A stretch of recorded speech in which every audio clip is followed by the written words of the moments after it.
É aqui que eu quero começar com vocês. Porque às vezes quando a gente vai explicar coisa para os pentecostais, eles pensam que a gente não crê nas coisas de Deus. Aí Pedro disse, eu vou fazer uma exposição narrando ponto por ponto. Sente aí, apóstolo. Sente aí, doutor. E sentaram. Pedro diz, eu estava fazendo o quê? Ele já começa com oração. Quem glorifica a Deus? Oh, aleluia. Oh, aleluia. Eu estava fazendo o quê? Ele não disse, eu estava debatendo com eles. Eu estava questionando a linha racional e teológica deles. Ele disse, eu estava fazendo o quê? Eu estava fazendo o quê? Meus irmãos, aí Pedro vai misturar um negócio. Porque quem começa a orar vê coisa. Vou logo dizer para vocês aqui. Quem começa a orar vê coisa. Ele diz, eu estava orando, meus irmãos.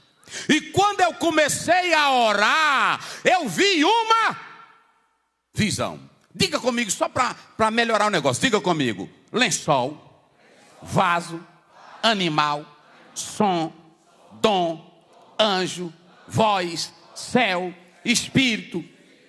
Quem ora só vê essas coisas.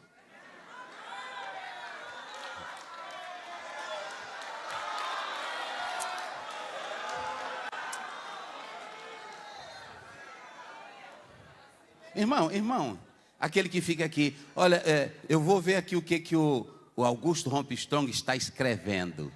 Tem um bocado de gente, olha para cá, tem um bocado de gente que está cheio de teologia, não sou contra, é muito bom. Tem um bocado de gente que está cheio de teologia, cheio de livro, mas não ora.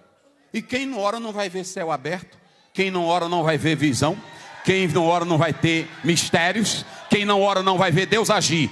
Tudo começa com? Não, grite, tudo começa com? Vira para o irmão que está ao teu lado e diga para ele, tudo começa com oração. Diga, tudo começa com oração. Eita glória. Oh aleluia. Oh aleluia. Oh aleluia. Oh aleluia. Oh aleluia. Ele diz assim, estando eu orando, eu tive uma visão. Irmão, a pessoa de mente fechada, você vai para um seminário, aí você escuta um monte de doutor, só doutor. Aí pega um meninozinho de 14 anos, de 15 anos, 16 anos, 17 anos. Aí ele fica, essa visão não existe, isso aqui não existe. Os pais da igreja não trataram disso. Os pais da igreja não escreveram nisso. Eles chegam a dizer, a doutrina do arrebatamento foi inventada por John Nelson Darby no século XIX.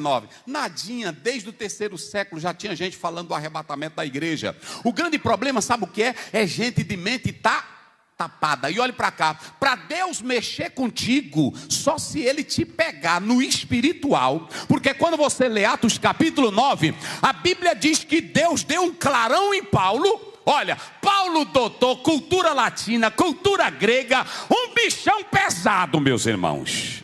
Doutor de primeira linha. E olhe para cá, doutor não se mexe ele com coisinha, só se sacode doutor com o poder de Deus. Vou logo dizer para vocês aqui. Não adianta você sentar com um doutor e tentar explicar. Doutor, eu quero lhe explicar essa linha de pensamento. Não, deixa ele se assustar com Deus. Eita glória. É assim ou não é? Deixa ele se assustar. Olha o Paulozão, doutorzão pesado, me dê carta para mim perseguir esses crentes. Aí pronto, ia montado no animal dele, está lá em Atos, Deus só fez dar um clarão. Não foi? Ô doutor! Gente, onde é que eu estou, gente? Onde é que eu estou, gente? Aí a voz bradou, Saulo, quem é que fala? Ele disse, eu sou Jesus.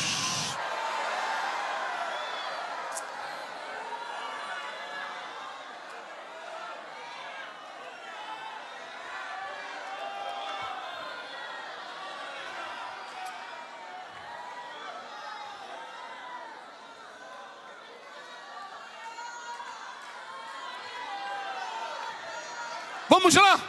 Ele disse, eu sou Jesus. Há um teólogo que diz que Deus pegou Paulo, segurou ele, virou de cabeça para baixo, sacudiu ele assim todinho, jogou a cultura real dele todinha, aí jogou e virou ele de cabeça para cima. Aí ele escreveu Filipenses 3. Aquilo que eu tinha como mais aquilo que eu tinha como precioso, ele chamou de quê? Chamou de quê?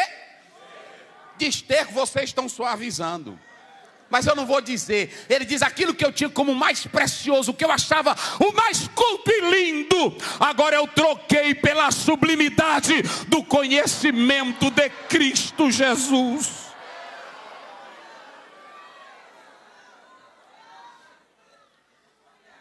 Tem que mexer com a mente. Vamos lá, tem que mexer com a Romanos 12:2. Mas transformai-o pela renovação da vossa.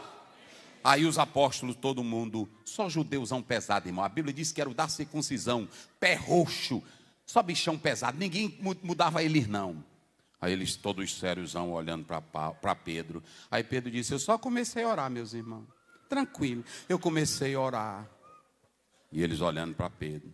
Eu comecei a orar, e quando eu comecei a orar, eu tive uma visão. Eu tive uma visão. E aí descia um objeto. E eles todos olhando. Só mexe com mente assim, irmão. Vocês sabem por que a Assembleia de Deus está de pé? Primeiro porque ela tem a palavra. E sabe por quê? Quando alguém entra por aquela porta, ela não entra para procurar aqui o melhor orador. Ela não entra para procurar aqui dentro o melhor pregador. Ela entra aqui porque ela crê que aqui tem homem de Deus. Ela entra aqui porque ela crê que aqui tem homens que Deus usa para fazer milagres.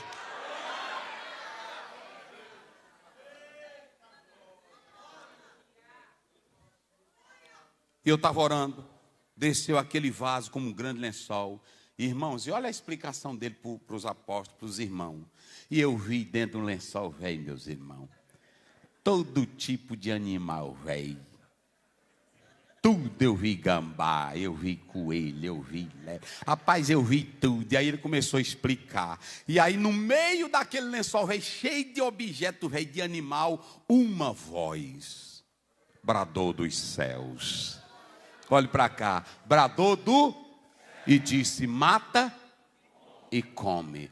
Olha a mente do Pedro. O Pedro agora vai atacar os apóstolos e vai atacar todos eles sem mexer com ninguém. Bem educado, vocês entenderam? Ele disse: meus irmãos. Aí quando a voz bradou, mata e eu me virei para a voz. Não fale assim comigo. Eu nunca, desde menino, desde o dia que a minha mamãe pariu, eu nunca botei um toicinho de porco na minha boca. Eu nunca botei uma carne de coelho. Eu nunca comi coisa. Aí de novo a voz disse: te aquieta, rapaz, mata aí. Aí pronto, ele disse: eu já te disse que eu não. Com quem Pedro estava discutindo? Vamos lá, digam vocês. Com quem Pedro estava discutindo? Aí a voz disse a terceira. Quantas vezes? Quantas vezes? Quantas vezes? A terceira vez. Mata aí. Aí Deus vai dar uma lapada em Pedro e diz: e tu deixa de besteira, de tu considerar imundo o que eu criei.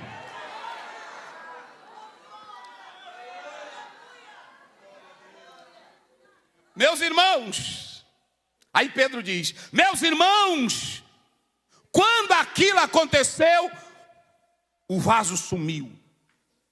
E quando o vaso sumiu, olha o que Pedro diz. Se vocês analisarem, era a mente dos apóstolos, era a mente daqueles irmãos fechadas. E mentes fechadas não podem aceitar o sobrenatural.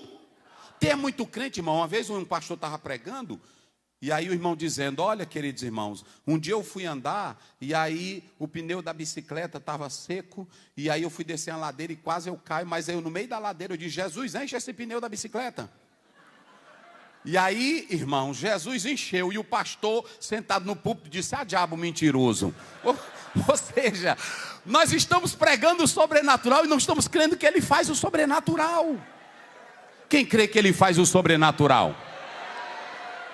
O pastor Gutenberg de Tucuruí gostava de contar muitas histórias. E uma delas, ele contou que vinha dentro do barco, voltando de um culto para a cidade dele, Tucuruí, eu já estive lá. E ele disse que de repente no meio do rio começou uma tempestade.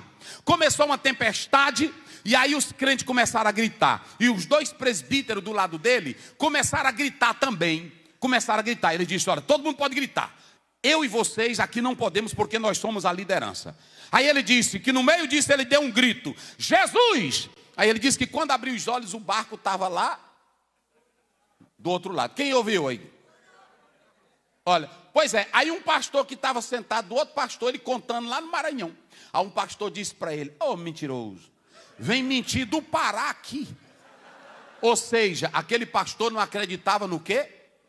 No sobrenatural. E deixa eu dizer uma coisa: há muitas mentes no nosso meio que não creem mais no sobrenatural.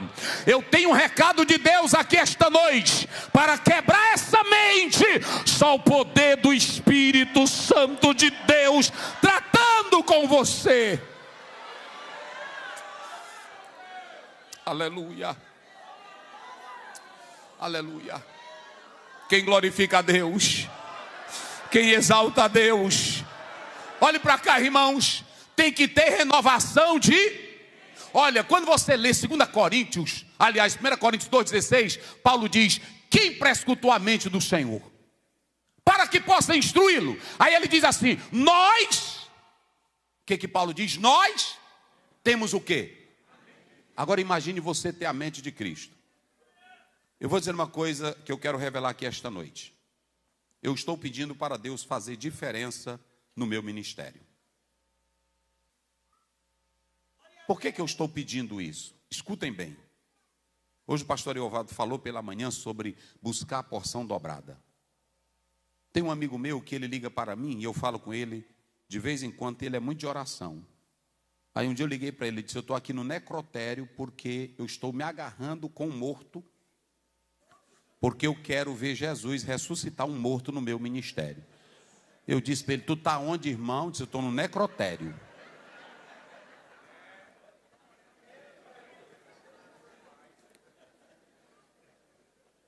Aí eu perguntei assim para ele: mas por que tu está assim? Ele disse: eu não quero fazer vergonha no meio do povo. E se Deus quer fazer uma mudança no meu ministério, ele disse para mim: pastor Aziel, todo dia eu visito as UTIs. E eu saio por todas elas orando. Quando ele disse aquilo ali, eu senti o impacto. Porque em Marcos 16, 20, a Bíblia diz: e tendo eles partido, andaram por toda parte, pregando o evangelho, e o Senhor cooperava com eles, com sinais. Olhe para cá, olhe para mim aqui. Ninguém vive sobrenatural se tiver uma mente carnal. Ninguém vive o sobrenatural nessa tua mentezinha aí. Ou você pede para Jesus mudar tua mente hoje, agora.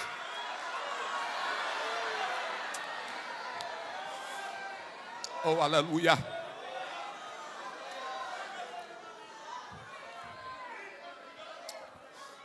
Quando eu estava de joelho agora à tarde lá no hotel, aí eu me lembrei que aqui é a Bahia de todos os...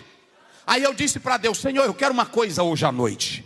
Eu quero que os verdadeiros santos que estão agora na Bahia, hoje à noite, sejam impactados pela tua glória e pelo teu poder, mudando a mente. Levante a sua mão para os céus e diga: transforma a minha mente, Jesus. Transforma a minha mente. Quem acredita que nós podemos viver o sobrenatural? Olhe para mim aqui agora. Olhe para mim. Olhe para mim aqui. Colossenses 2,18, Paulo diz: e não se deixando a enganar pelo bel prazer de culto aos anjos, e nem inchados e debalde na vossa interpretação carnal.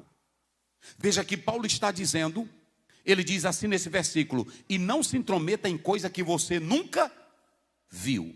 Sobrenatural é só para quem ora e que está aberto para Deus.